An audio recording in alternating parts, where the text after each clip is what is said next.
আমি আরো বলতে চাই, আগামী 7 দিন পর্যন্ত আমি আবারও বলছি আগামী 7 দিন পর্যন্ত সারা বাংলাদেশের সকল ধরনের আউটডোর এবং রুটিন সেবা বন্ধ থাকবে। এই 7 দিনের মধ্যে আমাদের 2টা দাবি ছিল।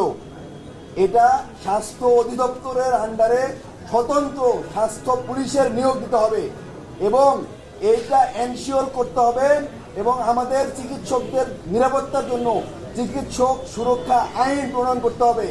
এই 7 দিনের মধ্যে যদি আমরা এই 2টা সেবা পাই তাহলে আমরা আবার আউটডোর সেবা এবং রুটিন সেবায় ফিরে যাব। আদারওয়াইজ এই 7 দিনের মধ্যে যদি আমরা কোনো ধরনের কোনো সুরা না পাই তাহলে আমাদের এই আউটডোর সেবা এবং রুটিন সেবা বন্ধ থাকবে।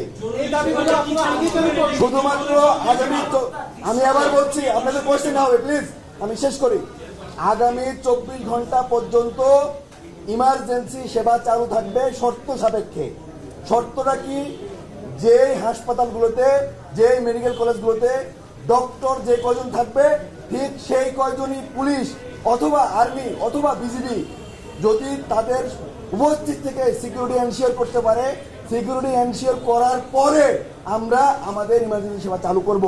সেটা যদি এখন থেকে করতে পারে আমরা এখনই করব, সেটা যদি ওনারা ডিলে করে সেটার দায়ভার ওনাদের উপরে করতে হবে।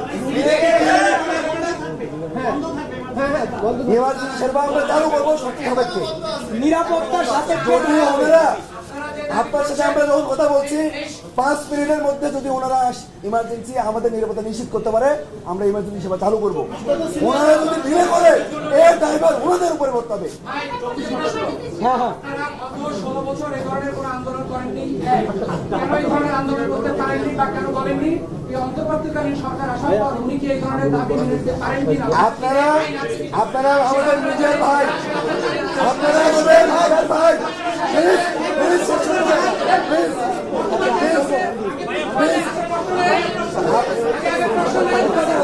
আপনাদের প্রশ্নের উত্তর আমাদের সমন্বয়ে ছাড় দেবেন। প্রশ্নের উত্তর আপনি যে বলেন। আচ্ছা হ্যাঁ, ওনার প্রশ্ন দিয়ে 16 বছর কাজ করি।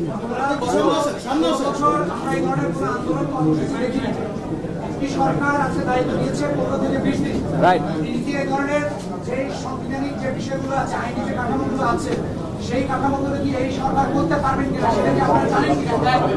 সেকেন্ড হচ্ছে রোগীদেরকে জিম্মি করে এই ধরনের আন্দোলন কতটুকু যুক্তি? আপনারা ডাক্তাররা মানবিক দিক বিবেচনা করে আপনারা রোগীদেরকে জিম্মি করে এই ধরনের আন্দোলন কতটুকু যুক্তি হতে পারে সেটা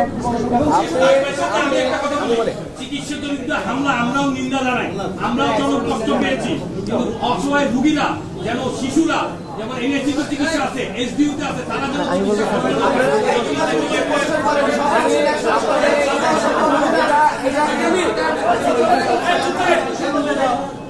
আপনার এই প্রশ্নটা খুবই যৌক্তিক। একজন ডাক্তার হিসাবে সার্বক্ষণিক ইমার্জেন্সি সেবা শুধু হসপিটালে না, সার্বক্ষণিক দেওয়ার জন্য আমরা কমিটেড। ঢাকা মেডিকেলের নিউরোসার্জারি ক্যাজুয়ালিটি ইমার্জেন্সিতে 24 ঘন্টা রোগীদের সার্ভিস দেওয়া হয়, সার্জারি করা হয়। শুধু আজকে না, সারা ইতিহাসের সবসময় এটা হয়েছে।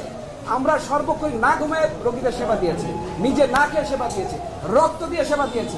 এই রিসেন্টলি যে মব হয়েছে সেখানে কিন্তু আমরা 72 ঘন্টা একটানা শুধু সেবা নয়, টাকা দিয়ে, অর্থ দিয়ে, খাবার দিয়ে, নিজের রক্ত দিয়ে সেবা দিয়েছি। সেই ডাক্তার আমরা এখানে যারা আমরা সবাই আছি, আমরা সেই ডাক্তার। এখনো আমরা সেবা দিতে চাই, কিন্তু আমার কথা শুনেন আপনারা। গতকাল রাতের একটা ইনসিডেন্ট, এটা আসলে ইতিহাস ব্রেক করেছে। বাংলাদেশ নয়, সারা বিশ্বের কোন ইতিহাসে যদি আপনি দেখাইতে পারেন যে কোনো ইমার্জেন্সি ইনজুর্ড একটা পেশেন্ট, সে হসপিটালে ভর্তি, বাইরের থেকে বহিরাগত সন্ত্রাসীরা চাপাতির রামদা নিয়ে ওই রোগীকে মৃত্যু এনশিওর করার জন্য, মার্ডার করার জন্য ভর্তিরত অবস্থায় তাকে মার্ডার করেছে। এইরকম একটা পরিস্থিতি আপনি যদি কোন ইতিহাসে দেখাইতে পারেন, বাংলাদেশে দেখাইতে পারেন, সারা বিশ্বের ইতিহাসে দেখাইতে পারেন, আমাকে বলেন। আগে আপনি বলেন, আগে আপনি বলেন, আপনি বলেন, আগে উত্তর দেন, আগে উত্তর দেন, জবাব দেন। আপনাদের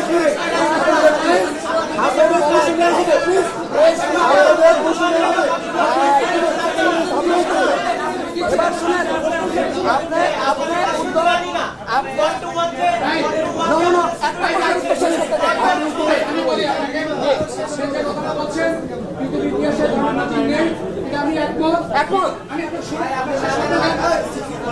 আমাকে শেষ করতে দেন, যদি আমাকে শেষ করতে দেন আমি প্রশ্ন আপনি নেবেন, উত্তর দিবেন, আমি আপনার প্রশ্ন উত্তর দেব।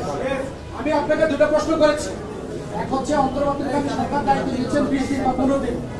এই সরকার যে সাংবিধানিক যে কাঠামো আছে, কাঠামো অনুযায়ী আইন বা প্রধান করতে পারেন না। করতে পারেন না। আপনারা যে দাবিগুলো করেছেন এই দাবিটা কতটুকু যৌক্তিক ওনার কাছে? এখন সেকেন্ড হচ্ছে আপনারা ডাক্তাররা হচ্ছেন মানবিক, অনেকভাবে সেবা দিচ্ছেন, ঢাকা মেডিকেল থেকে শুরু করে পুরো বাংলাদেশের সেবা দেওয়া হচ্ছে। আপনারা মানবিক মানুষ, এই মানবিক মানুষগুলো যারা রোগী হিসাবে আসছে তারাও কিন্তু মানবিকতার পাশে দাঁড়ানোর জন্য তারা আপনাদের কাছে আসছে। আপনারা যদি তাদেরকে জিম্মি করে এই ধরনের আন্দোলন করেন তাহলে এই রোগীরা কোথায় যাবে?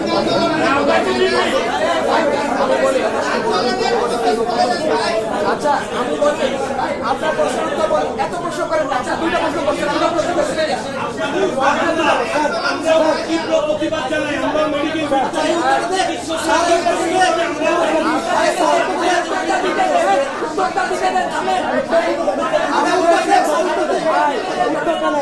আপনি দুইটা প্রশ্ন করেছেন, এই দুইটা প্রশ্ন আমি দুইটা প্রশ্নের উত্তর দিব আপনাকে।